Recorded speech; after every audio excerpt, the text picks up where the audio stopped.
नमस्कार मित्रांनो, आपल्या चॅनलमध्ये आपलं सर्वांचं स्वागत। आज मी थोडासा वेगळा टॉपिक घेऊन आलेलो आहे। तर आजचा जो टॉपिक आहे तो आहे 14 एप्रिलवरती। तर आता 14 एप्रिल जवळ येत आहे, म्हणजे डॉक्टर बाबासाहेब आंबेडकर यांची जयंती आणि महात्मा ज्योतिबा फुले यांची सुद्धा जयंती आहे।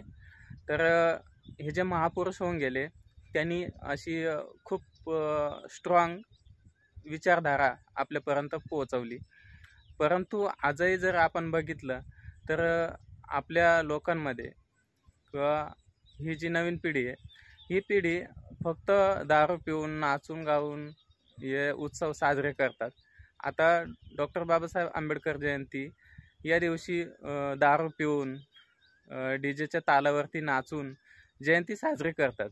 परंतु डॉक्टर बाबासाहेब आंबेडकरांनीच असं सांगितलेलं होतं की जयंती ही नाचून नाही तर संविधान वाचून साजरी करा, म्हणजे जेणेकरून त्या संविधानामध्ये जे काही नॉलेज दिलेलं आहे ते आपल्याला भेटेल। परंतु आपण ते नॉलेज घेत नाही।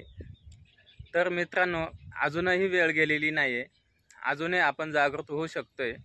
तर मला सर्वांना एकच सांगायचं आहे की आपलं जे संविधान आहे तर ते संविधान वाचा, जेणेकरून ते नॉलेज आपल्याला भेटेल। आणि डॉक्टर बाबासाहेब आंबेडकरांनी एवढं सुद्धा सांगितलेलं होतं की शिक्षण हे वाघिणीचं दूध आहे आणि ते पिल्यानंतर गुरगुरल्याशिवाय माणूस राहत नाही। तर आपल्याला ते नॉलेज घ्यायचं आहे।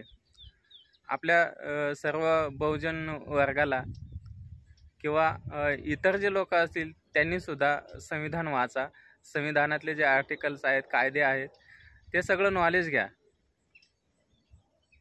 तर तुम्हाला जयंती जर साजरी करायची असेल तर संविधानही वाचा, आणि तुम्हाला काही जर नाचायचं असेल तर ते पण करू शकतो, पण ते लिमिटमध्ये। आणि मित्रांनो, सर्वांना एक कळकळीची विनंती आहे की ज्या दिवशी डॉक्टर बाबासाहेब आंबेडकरांची जयंती आहे, म्हणजे 14 एप्रिल, या दिवशी कुणीही दारू पिऊन डीजेच्या तालावरती नाचू नका। तर एवढीच माझी कळकळीची विनंती आहे। तर आजचा व्हिडिओ तुम्हाला कसा वाटला आणि माझे जे विचार आहेत तुमच्यापर्यंत मी मांडले थोडेफार, तर हे तुम्हाला कसे वाटले कमेंट बॉक्समध्ये नक्की कळवा। आणि आपल्या चॅनलवरती कोणी नवीन असेल तर आपल्या चॅनलला लाईक करा, सबस्क्राईब करा आणि बेल आयकॉन बटन दाबून ठेवा, जेणेकरून असेच नवनवीन व्हिडिओ मी तुमच्यापर्यंत पोहोचवत राहील। तर चला भेटूया पुन्हा एकदा नवीन व्हिडिओसोबत। तोपर्यंत धन्यवाद।